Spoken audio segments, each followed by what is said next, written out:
Hi ಅಮ್ಮ. Hi ಮಗಳೇ. ಅನ್ನ ಮಾಡ್ತಿದ್ಯಾ? ನಮ್ಮ ಸುಮಾರು ಜನ ಫಸ್ಟು ಅನ್ನ ಮಾಡೋ ತೋರಿಸ್ಕೊಡಿ ಆಂಟಿ ಅಂತ ಮೆಸೇಜ್ಗಳು ಹಾಕ್ತಾ ಇದ್ದಾರೆ. ಓಕೆ. ಅದಕ್ಕೆ ಇವಾಗಿನವರಿಗೆ ಮಕ್ಕಳಿಗೆ ದೂರದಲ್ಲಿದ್ದರು. ನಿನ್ನ ಒಂದು ಕಡೆಗೆ ಹೋಗಿದ್ದೆ, ನಮ್ಮ ಸೋದರತ್ತೆ ಮೊಮ್ಮಗನಿಗೆ ಹೇಳ್ತಾ ಇದ್ದ ಅನ್ನ ಮಾಡೋ ತೋರಿಸ್ಕೊಡಿ ಆಂಟಿ ಅಂತ. ಅದಕ್ಕೆ ಇವಾಗ ಅನ್ನ ಮಾಡೋ ತೋರಿಸ್ಕೊಡ್ತಾ ಇದ್ದೀನಿ. ಓಕೆ. ನೋಡಿ, ಒಂದು ಲೋಟ ಅಕ್ಕಿ ಹಾಕಿದ್ದೀನಿ. 10 ನಿಮಿಷ ನೆನೆಸ್ತೀನಿ ನಾನು ತೊಳೆದ ಮೇಲೆ. ನೋಡಿ, ತೊಳೆದಿದ್ದಾಯ್ತು. ಇವಾಗ 1 ಲೋಟ ಅಕ್ಕಿಗೆ 3 ಲೋಟ ನೀರು ಹಾಕ್ತಾ ಇದ್ದೀನಿ. ಇದು ಹಳೆ ಅಕ್ಕಿ ಅಲ್ವಾ? ಹಳೆ ಅಕ್ಕಿ. ಹೊಸ ಅಕ್ಕಿ ಆದರೆ 2 ಸಾಕು. 2ರಿಂದ 2.5 ಒಂದು ಸತಿ ಇಟ್ಟು ನೋಡಿದ್ರೆ ಗೊತ್ತಾಗತ್ತಲ್ಲ, ಹಾಗೆ. ನೋಡಿ, 3 ಲೋಟ ಹಾಕಿದ್ದೀನಿ. ನಮ್ಮದು ಹಳೆ ಅಕ್ಕಿ 3 ಹಾಕಿದ್ದೀನಿ. ನಾನು ಇದಕ್ಕೊಂಚೂರು ತುಪ್ಪ ಹಾಕ್ತೀನಿ. ಅರ್ಧ ಸ್ಪೂನು ತುಪ್ಪ ಈ ಥರ ಹಾಕಿರ್ತೀನಿ. ಇದರಿಂದ ಅನ್ನನೂ ಚೆನ್ನಾಗಾಗುತ್ತೆ ಮತ್ತು ಪಾತ್ರೆಗೆ ಮೆತ್ತಲ್ಲ. ನೀವು ಚಿತ್ರಾನ್ನ ಅದು ಕಳಿಸ್ಕೊಳಕ್ಕೂ ನೀಟಾಗಿ ಟೇಸ್ಟು ಚೆನ್ನಾಗಿರುತ್ತೆ. 10 ನಿಮಿಷ ನೆನೆಸಿದ್ದಾದಮೇಲೆ ಆಮೇಲೆ ಅಂಟಿಸ್ತೀನಿ. 3 ಕೂಗು ಬಂದಮೇಲೆ 2 ನಿಮಿಷ ಸಿಮ್ ಮಾಡಿ ಆಫ್ ಮಾಡೋದು. ಮತ್ತು ನಿಮಗೆ ಅನ್ನ ಆದಮೇಲೆ ತೋರಿಸ್ತೀನಿ.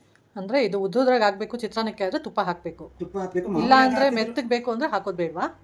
ಯಾವುದಕ್ಕಾದರೂ ಹಾಕ್ಬೋದು. ಇದು ದೊಡ್ಡವರ ಮುದುಕರು ತಿಂದರೂ ಕೂಡ ಅನ್ನ ನೋಡೋಕೆ ಉದುರುದ್ರಾಗಿದ್ದರೂ ಸಹ ಕಲಿಸಿದಾಗ ಚೆನ್ನಾಗಿರುತ್ತೆ.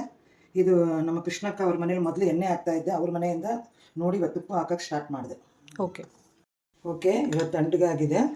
ನೋಡಿಸ್ತೇನೆ ನೋಡಿ. ಕೂಲಾಯಿತು ನೋಡಿ ಅನ್ನ. ಹಾಂ, ಉದ್ರುದ್ರಾಗಿದೆ.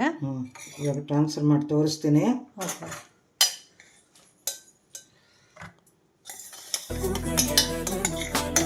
ಏನು ಮೆತ್ಕೊಳಲ್ಲ ಪಾತ್ರೆಗೆ. ನೀಟಾಗಿ ತೊಳ್ದಂಗೆ ಆಗೋಗ್ಬಿಡ್ತೀವಿ. ಥ್ಯಾಂಕ್ ಯು ಅಮ್ಮ.